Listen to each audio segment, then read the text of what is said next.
The first time I met Liam Carter, he wasn't famous. He wasn't rich. He wasn't even sure he would ever become a professional football player.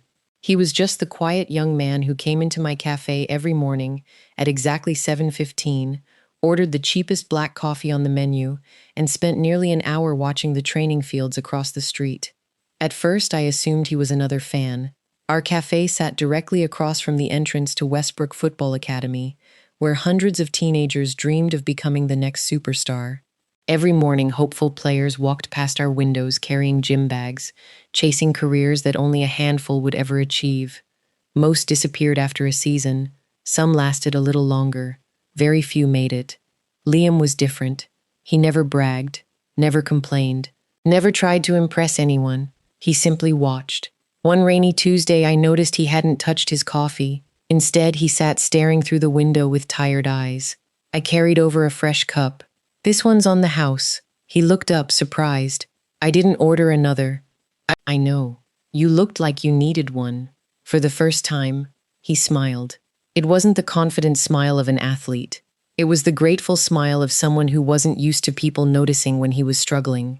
"I'm Emma," I said. "Liam." That was all. No dramatic beginning, no sparks flying across the room, just two strangers sharing a quiet conversation while rain tapped gently against the cafe windows. Looking back, I think the greatest love stories rarely begin with fireworks. They begin with kindness. Over the following months, Liam became part of my daily routine. He always arrived before training, always ordered the same coffee, sometimes a plain bagel if he had enough money, sometimes nothing at all. One morning I teased him, "You know there are other things on the menu." He laughed. "I've seen the prices." "So? I'm saving every dollar. For football?" He nodded. "My contract barely covers rent. One injury." He shrugged. "And it's over." I leaned against the counter. "Doesn't that scare you?" "Every day. So why keep going?" He looked toward the academy. "Because I don't know how to quit." That answer stayed with me long after he left. Life at the cafe wasn't glamorous.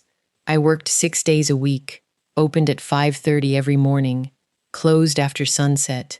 Most customers never remembered my name, but I loved watching people. Young players chasing impossible dreams, parents celebrating scholarship offers, coaches arguing over tactics. The cafe wasn't just a business. It was where hundreds of football stories quietly began. Mine did too. One evening, long after closing, I found Liam sitting alone outside the academy gates. His training bag rested beside him. His shoulders were slumped. I walked over. "Tough day?" He forced a smile. "I got cut." The words hit me harder than I expected. "What?" "The first team. They picked someone else." For several moments, neither of us spoke. Finally, I asked, "So, what happens now?" He looked toward the empty stadium. "I start over." "You don't sound angry." "I am." He laughed quietly. But being angry doesn't make you better." That night, we walked nearly an hour through quiet streets, talking about everything except football, his childhood, my dream of owning a bakery someday, favorite books, terrible movies, the kind of conversations that only happen when two people forget they're strangers. Weeks passed. Liam trained harder than ever. Sometimes he arrived at the cafe before sunrise, already soaked with sweat from morning workouts. His hands were covered in blisters from lifting weights after practice. His knees were bruised. His boots were falling apart. One afternoon, I noticed the torn sole hanging from his right boot. "When are you buying new ones?" He smiled awkwardly. "When I can afford them." I knew exactly what those boots meant. Without good boots, training became harder. Injuries became more likely. Dreams slipped further away. That evening, after my shift ended, I visited every sports store in town. The boots he wanted cost almost an entire week's wages. I bought them anyway. The next morning, I left the box beside his usual table before opening the cafe. He arrived 20 minutes later. His eyes widened. "Emma, I can't accept these." "You can." "They're too expensive." I smiled. "Think of them as an investment." "In what?" "In the guy who's too stubborn to give up." He stared at the boots for a long moment, then looked back at me. No one's ever believed in me like this. I smiled. I do. 3 months later, everything changed. Liam scored twice during a reserve league match. A scout from one of the country's biggest clubs happened to be watching. Within 2 weeks, he signed his first professional contract. It wasn't worth millions, not even close, but it was enough to change his life. The first place he came after signing wasn't home. It wasn't the training ground. It was the cafe. He burst through the door holding the contract above his head. "I made it!" The entire cafe applauded. Regular customers stood from their seats. Even old Mr. Daniels, who complained about everything, smiled. Liam walked straight to the counter. Then, without saying a word, he hugged me. "I couldn't have done this without you." I laughed, pretty sure I wasn't the one scoring goals. "No," he looked into my eyes, "but you were the one who convinced me I still could." Success came slowly. His first season was spent mostly on the bench. Second season, he became a regular substitute. Third season, everything exploded. Goals, interviews, television appearances, national team selection, sponsors, magazine covers. People who had ignored him for years suddenly wanted photographs, autographs, friendship. Through it all, he still came to the cafe. Not every morning anymore, but whenever he could. He always sat at the same table by the window, the table where our story had begun. One evening, after closing, he reached into his jacket pocket. "I've been carrying this around for 3 weeks." He pulled out a small velvet box. My heart stopped. He smiled nervously. "I've faced stadiums full of 80,000 people. But this," he laughed, "this scares me more." He opened the box. Inside rested a simple diamond ring. "Emma, you believed in me before anyone else did. You loved me when all I had was a dream. I don't want success without you. Will you marry me?" I couldn't even answer. I simply nodded through tears. The entire cafe erupted into applause. Apparently, half the staff had been secretly watching from the kitchen. We married 6 months later. It wasn't a celebrity wedding. No magazine deals. No luxury castle. Just close friends. Family, my co-workers, his teammates. George, the elderly cafe owner who had treated me like a daughter, proudly walked me down the aisle after my own father passed away years earlier. Liam whispered as we exchanged vows. "No matter where football takes me, I'll always come home to you." I believed him, with all my heart, and for a while, he kept that promise. Marriage didn't change Liam, at least, not at first. If anything, it made him happier. Every morning he still insisted on making breakfast, even though he could barely fry an egg without burning it. "I scored against the league champions last week," he'd joke, "but somehow toast defeats me." I'd laugh as smoke filled our tiny apartment. "I married a footballer, not a chef." He'd grin. "Good, because one of those careers actually pays." Life was wonderfully ordinary. Our apartment overlooked a quiet neighborhood just outside the city. It wasn't luxurious. The kitchen was so small that only one person could cook comfortably. The bedroom window leaked whenever it rained. The sofa had been bought secondhand, but it was ours. Every evening, Liam left his football boots by the front door, and every morning I pretended to complain about them. "You know they have a shelf." "I know. So why are they always here?" He'd shrug with a mischievous smile. "So you'll know I came home." Little habits like that slowly became our language. The kind couples build without realizing it. As Liam's career continued to grow, so did the attention surrounding him. Fans waited outside stadiums. Journalists followed him after matches. Sponsors offered endorsement deals. His phone never stopped ringing. Sometimes, while we were eating dinner, 3 different agents would call before we'd finish the first course. One evening I finally asked, "Doesn't it ever get exhausting?" He leaned back in his chair. "It does. So why keep saying yes?" He looked at me. "Because football doesn't last forever." He reached across the table and squeezed my hand. "I want to make sure we're taken care of long after I retire." I smiled. "We already are." He shook his head. "No, I grew up watching my parents lose everything. I promised myself my family would never worry about money." That was Liam. Even as success found him, He still carried the fears of the boy who once counted every dollar before buying breakfast. 6 months after our wedding, life surprised us again. I had been feeling unusually tired for weeks. The smell of coffee, something I'd loved my entire life, suddenly made me nauseous. George laughed one morning. "You've served coffee for 10 years.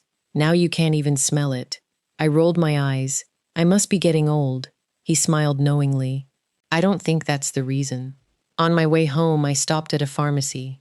I wasn't expecting anything. I just wanted to rule out the possibility. An hour later, I sat on the bathroom floor, staring at 2 pink lines. Pregnant.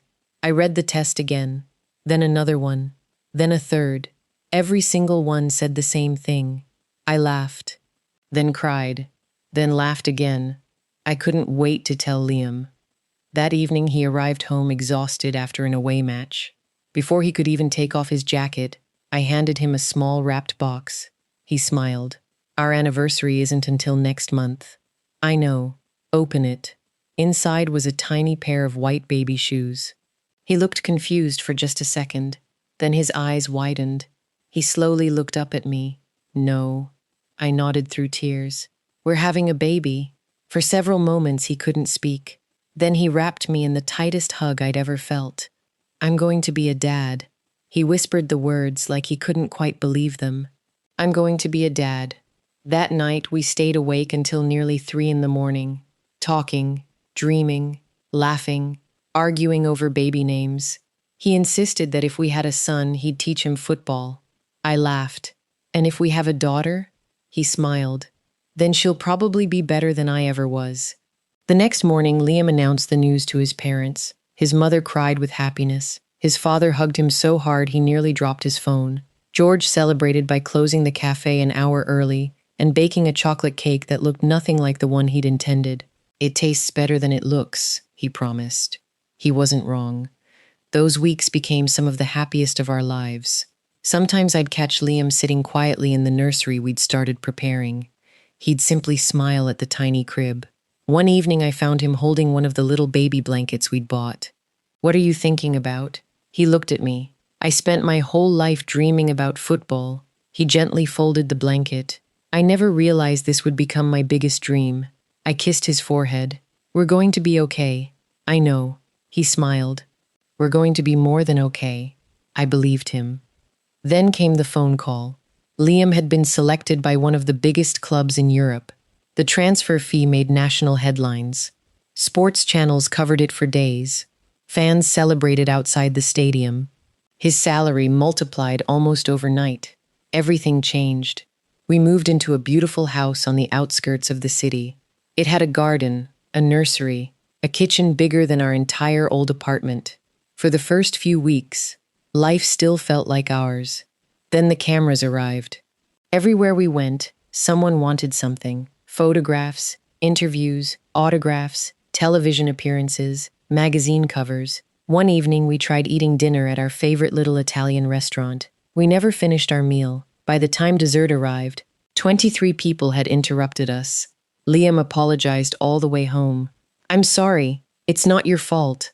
I miss normal." I smiled. "So do I." He held my hand. "We'll find it again." Neither of us realized how quickly fame can replace ordinary life. The first person I truly disliked was Liam's new agent, Victor Hayes. He was brilliant. No one denied that. Within months, he had doubled Liam's sponsorship deals, negotiated luxury endorsements, expanded his international profile. But every conversation with Victor sounded the same. "Your image matters. Your brand matters. Public perception matters." Everything was about image. Nothing was about people.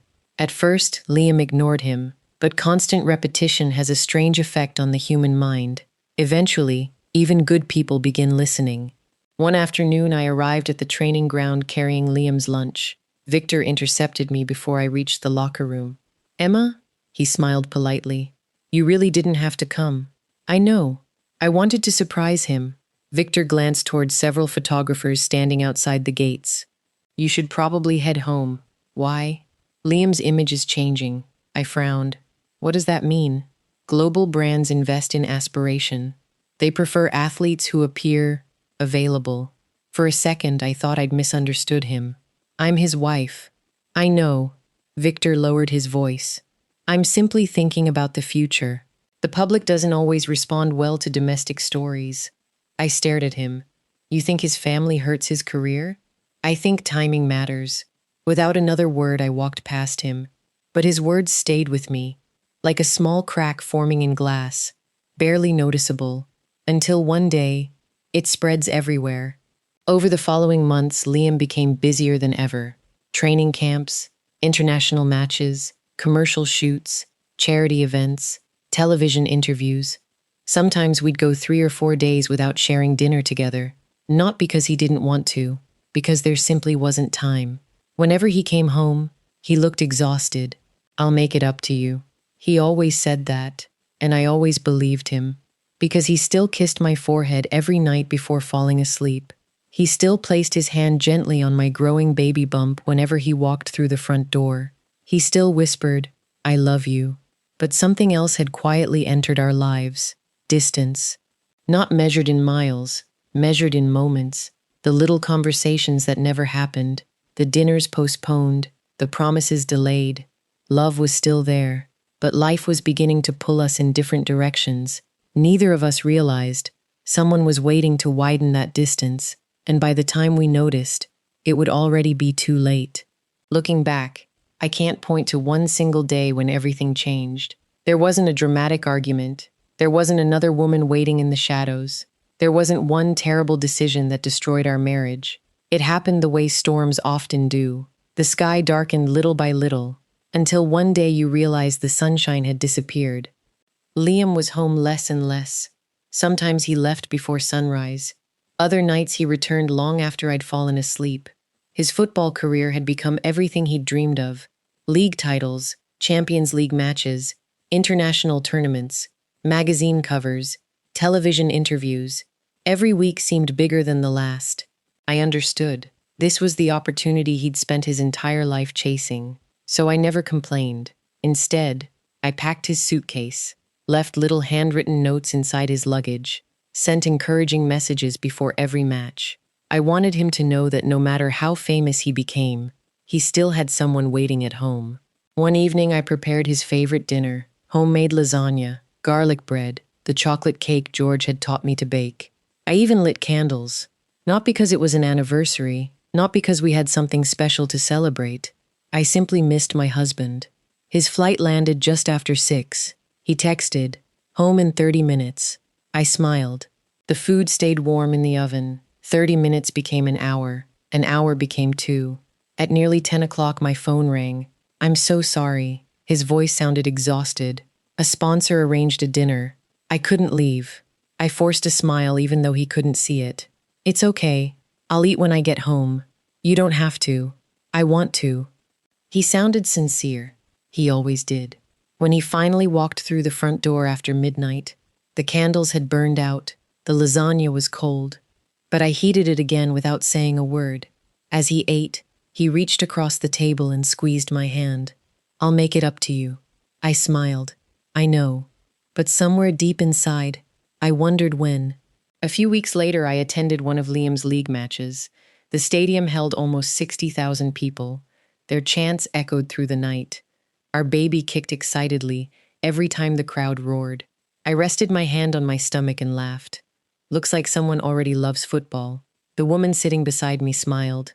How far along are you? Almost 7 months. She glanced toward the field. Your husband? I nodded proudly. He must be excited. He is. At least, I believed he was. After the match, Liam scored the winning goal. The stadium exploded with cheers. Television cameras followed him across the pitch. Children wore jerseys with his name on the back. Reporters surrounded him before he even reached the tunnel. I waited patiently near the family entrance. Nearly 45 minutes passed. Finally, Victor walked outside. Emma, Liam's doing post-match interviews. I know. I'll wait. Victor hesitated. Actually, he has another event afterward. My smile faded. He didn't tell me. It happened last minute. I looked toward the stadium doors. I just wanted to congratulate him. Victor adjusted his expensive watch. I'll let him know you came." Then he walked away. I stood alone in the parking lot, still holding the small paper bag containing Liam's favorite cookies. He never knew I was there. When he came home the following morning, he found the cookies untouched on the kitchen counter. I completely forgot. He looked genuinely upset. "I'm sorry." I nodded. "I know." He stepped closer. "You seem different." I laughed softly. "I'm 8 months pregnant. I haven't slept properly in weeks. My feet hurt. I cry over television commercials. I'm supposed to seem different." He laughed, but only for a second, because both of us knew that wasn't really what I meant. The next few months passed in a blur of airports, matches, and interviews. Liam was nominated for Player of the Year. International brands competed to sign him. His social media following grew into the millions. The world celebrated him.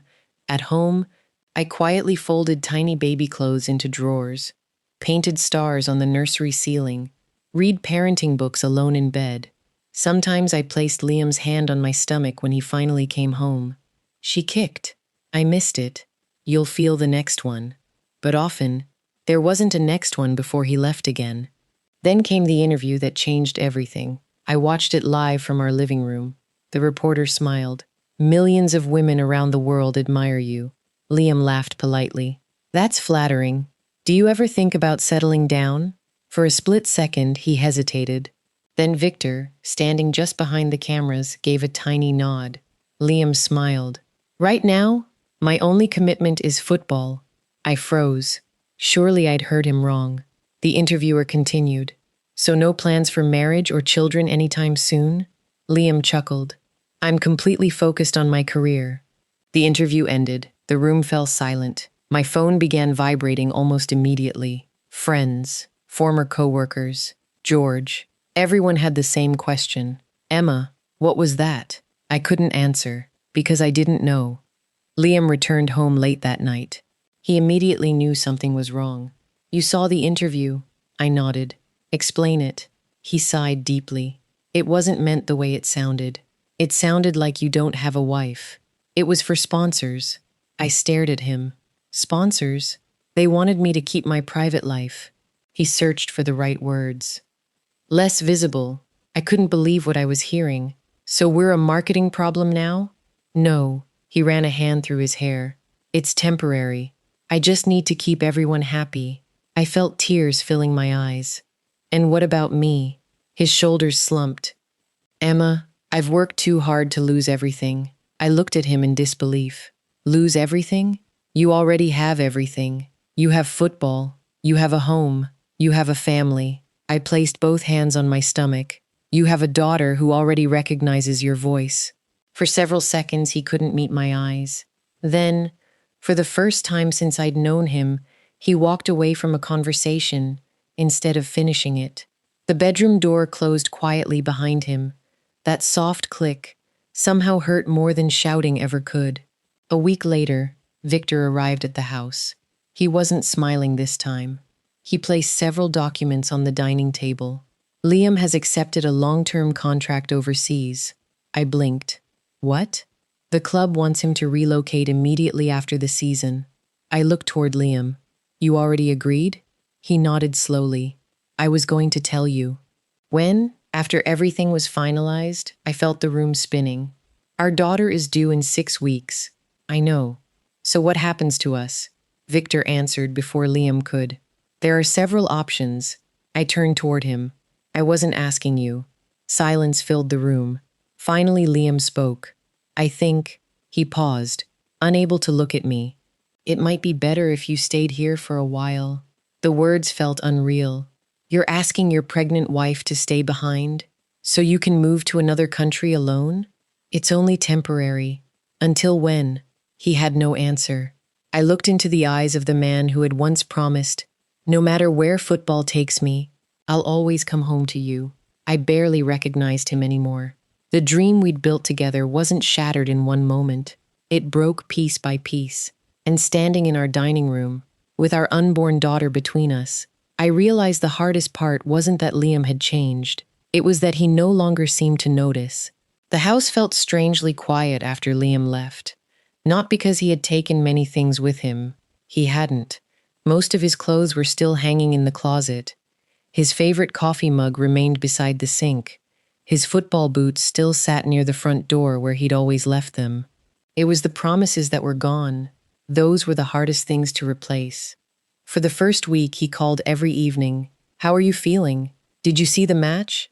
I'll come back as soon as I can." His voice still sounded like the man I'd married. But every conversation ended the same way. "I have to go. Training starts early. I'll call tomorrow." Tomorrow slowly became every few days, then once a week. Eventually, weeks passed without hearing his voice at all. When I called, the phone usually rang unanswered. Sometimes his assistant replied instead, "Mr. Carter is unavailable."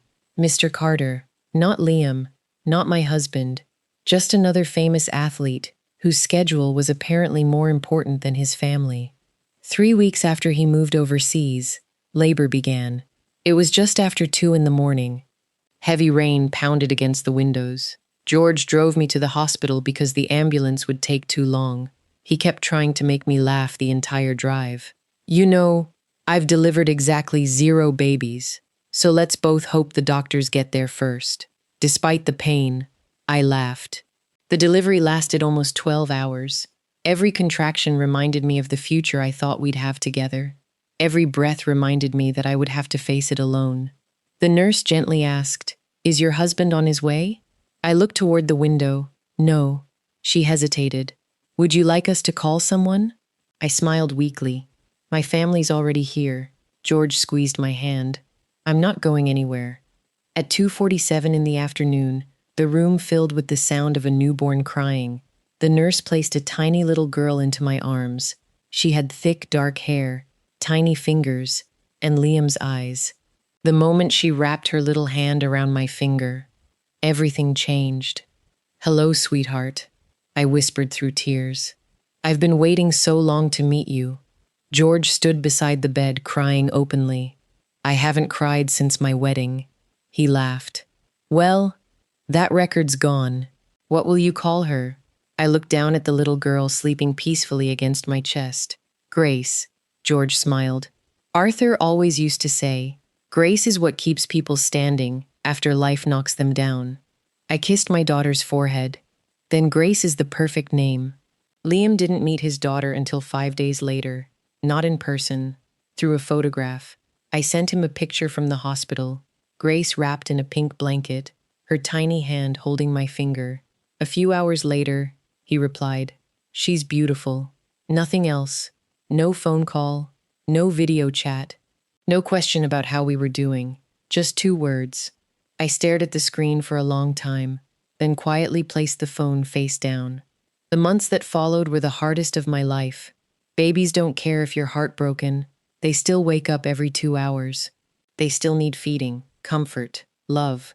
Some nights I paced the living room until sunrise, with Grace asleep against my shoulder. When exhaustion became unbearable, George would quietly knock on the door carrying breakfast. "You've eaten?" I'd nod. He'd raise an eyebrow. That wasn't a yes. Then he'd hand me a warm container of homemade soup. "You can't take care of her. If you don't take care of yourself." I don't know how I would have survived those first months without him. Money slowly became another problem. Although Liam continued sending financial support every month, he never asked what Grace needed. He never asked about her first smile, her first laugh, her first tooth. The transfers arrived exactly on time. The father never did. Eventually, I stopped expecting him. When Grace turned 2, she loved looking through photo albums. Every evening she'd climb onto my lap. "Who's that?"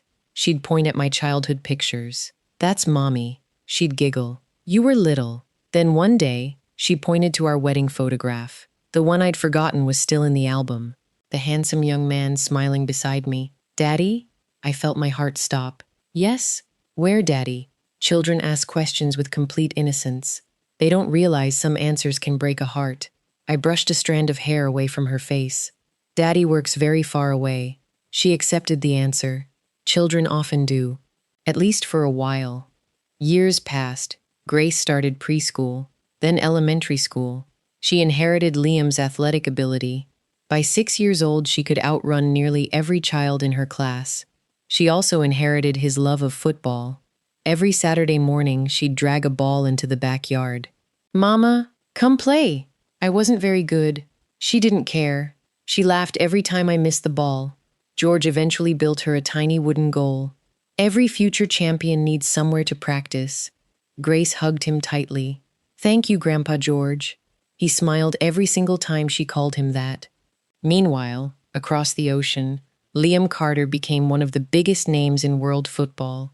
League championships, international trophies, Ballon d'Or nominations, luxury endorsements, private jets, magazine covers, millions of followers. From the outside, his life looked perfect.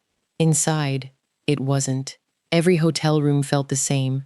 Every celebration ended in another empty apartment. After every match, he instinctively reached for his phone, then stopped, because he no longer knew what to say. One evening, after scoring the winning goal in a Champions League semi-final, reporters crowded around him. "Who do you dedicate tonight's victory to?" Liam smiled automatically. "My supporters." The crowd applauded. But later that night, back alone in his penthouse, he opened an old storage box. Inside lay a tiny pair of white baby shoes, the ones Emma had used to tell him she was pregnant. He had carried them with him through every transfer, every country, every trophy. He held them in his hands for a long time, then quietly whispered into the empty room, "I'm sorry." There was no one there to hear him. The following spring, everything changed again. It happened in the 83rd minute of a league match watched by millions. Liam sprinted toward a loose ball. Suddenly, his right knee twisted awkwardly. He collapsed immediately. The stadium fell silent. Even before the medical staff reached him, Liam knew. Athletes understand their bodies. Some injuries hurt. Others change your life. As he lay staring at the stadium lights, the cheers around him slowly faded. For the first time in years, football wasn't the only thing on his mind. He thought about Emma. He thought about the daughter he had never held. He thought about the home he had traded for fame. And deep inside, he felt something far worse than physical pain. Regret. Real regret. The kind that arrives years too late. When the doctors confirmed Liam had torn multiple ligaments in his knee, the headlines spread around the world within minutes. Football superstar faces career-ending injury. Sports channels replayed the moment over and over. Fans flooded social media with messages of support. Former teammates wished him a quick recovery. For the first time in nearly a decade, the world stopped talking about his goals. Instead, they wondered if his career was over. Rehabilitation began immediately. Every morning, Liam spent hours learning to walk normally again. The same man who had once outrun defenders across Europe now celebrated taking 10 pain-free steps. His apartment had never felt so quiet. Without training sessions, without matches, without interviews, he had nothing except time. And time has a way of forcing people to face the things they've spent years avoiding. One rainy afternoon, while organizing an old storage cabinet, he found a small cardboard box he hadn't opened since moving overseas. Inside were photographs, our wedding, our honeymoon, the cafe where we first met, a tiny pair of white baby shoes, and dozens of unopened envelopes, every one addressed in my handwriting. He frowned. He didn't remember receiving them. Curious, he checked the dates. The first had arrived only 2 weeks after Grace was born. The last one, almost 6 years later. Every envelope carried a small stamp, "Return to sender." Someone had intercepted them before they ever reached him. His hands began to shake. He immediately called his former assistant. "Daniel, I need you to tell me something." "Of course." "Did Emma ever send me letters?" Silence. A long, uncomfortable silence. Finally, Daniel answered quietly. Victor handled all personal correspondence. Liam's heartbeat quickened. "What do you mean?" he said. Daniel hesitated. "That emotional distractions weren't good for your focus." Liam slowly closed his eyes. "You're telling me my wife wrote to me and I never received them? I assumed you knew. You assumed wrong." The next phone call went to Victor. His former agent answered cheerfully. "Liam, good to hear from. Did you keep Emma's letters from me?" Silence. Then a sigh. It was necessary. Liam couldn't believe what he was hearing. You decided I shouldn't hear from my own wife? You were becoming the biggest player in Europe. I protected your career. You destroyed my family. Victor's voice hardened. You won championships. You became a global icon. You made hundreds of millions. Liam shouted. And I'd trade every trophy to get those 8 years back. Without another word, he hung up. For the first time, he realized he hadn't lost his family in one terrible moment. He had surrendered them, one compromise at a time. That night, he opened the first letter. Dear Liam, Grace smiled today. She has your eyes. I know you're busy, but I thought you'd want to know. The second letter. Grace took her first steps today. She kept falling, then laughing. She would have made you laugh too. The third. She said Daddy for the first time. She pointed to our wedding photo. I didn't know how to answer her. Letter after letter, birthday after birthday, Christmas after Christmas. Every milestone of his daughter's life had been waiting inside that box. Tears blurred the ink until he could barely read. No championship defeat, no missed penalty, no injury had ever hurt this much. 2 months later, Liam booked a flight home. Not for a television appearance, not for sponsorship, not for football. For the first time in 8 years, he came home simply hoping someone might still open the door. The old cafe looked almost exactly the same. Only one thing had changed. A young girl was helping behind the counter. She couldn't have been older than 8. She laughed while carefully arranging pastries in the display case. Liam felt his heart race. She looked exactly like Emma. But every time she smiled, he saw himself. George looked up from the espresso machine. For several seconds, neither man spoke. Finally, George quietly said, You finally came. Liam swallowed hard. He couldn't finish the question. George looked toward the little girl. Grace, would you take these muffins to table 6? Okay, Grandpa George. She smiled before running off. Liam watched her disappear between the tables. His eyes filled with tears. She calls you Grandpa. George nodded gently. Someone had to show up. Those words hit harder than any criticism ever could. Emma stepped out from the kitchen carrying a tray of fresh bread. The moment she saw Liam, she stopped walking. Neither of us moved. 8 years, 8 birthdays, 8 Christmas mornings, 8 years of silence stood between us. He looked older. The confidence television cameras loved had been replaced by something else. Humility, regret. He took one careful step forward. Emma, I looked at him quietly. Why are you here? He held out the worn bundle of letters. I just read them. I stared at the envelopes. Confusion slowly spread across my face. You read them? They never reached me. I frowned. What are you talking about? My agent kept every single one. The cafe became completely silent. For several moments, I couldn't even process what he'd said. Then I whispered, You never abandoned her letters? He shook his head violently. I abandoned you. I'll regret that for the rest of my life. But I never knew about these. He held up another envelope. I never knew she took her first steps. I never knew she started school. I never knew, his voice broke, how much I missed. For the first time in years, I saw the young man from the cafe again. Not the football star, just Liam, broken. Before either of us could speak again, Grace walked over carrying 2 cups of hot chocolate. She smiled politely. Mom, who's your friend? Time seemed to stop. I looked at Liam. His hands were trembling. He knelt slowly until he was at her eye level. Hi, she smiled. Hi, my name is Liam. She tilted her head.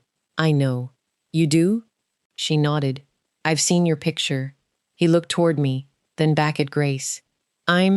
His voice failed. Grace quietly finished the sentence. You're my daddy.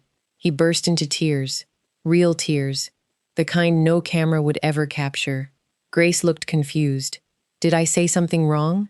He gently shook his head. No. You said everything right. Very carefully, he asked, May I have a hug?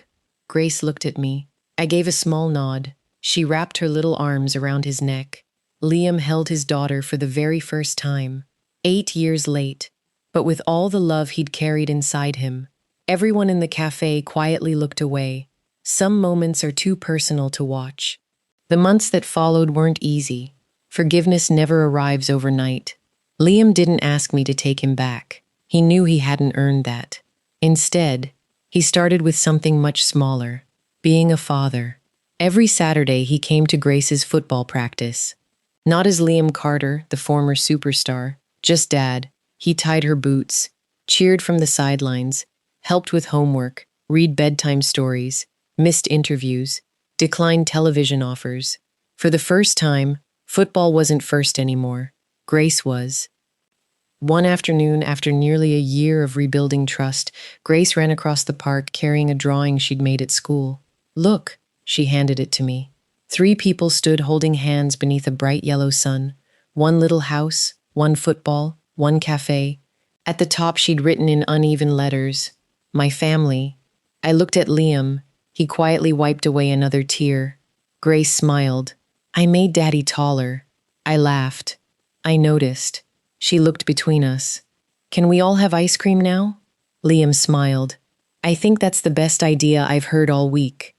Years later, Liam was invited back to the stadium where he'd once become a legend, not to play, to receive a Lifetime Achievement Award. The announcer asked him to give one final speech. He walked slowly to the microphone. The stadium fell silent. I spent years believing success was measured by trophies. He looked toward the front row. Emma smiled gently. Grace, now a confident teenager wearing a football jersey, waved excitedly. Liam smiled back.